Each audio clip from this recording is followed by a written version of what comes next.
This tourist itinerary of Croatia is rounded off by a visit to the numerous islands, the natural wealth of the Adriatic. One such destination could be Kornati, an archipelago comprising 147 islands, islets and reefs, and one of the 7 national parks whose fame has spread far beyond their borders.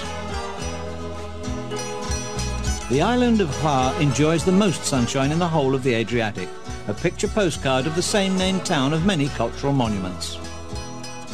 The attractions of the Adriatic are not restricted to the readily visible.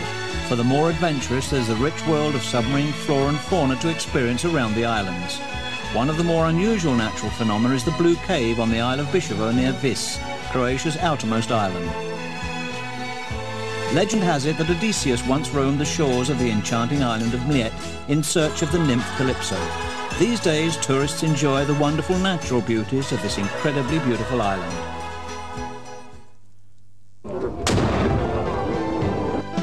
The medieval city of Korčula, situated on the island of the same name, birthplace of the world traveller Marco Polo, is history in the palm of one's hand.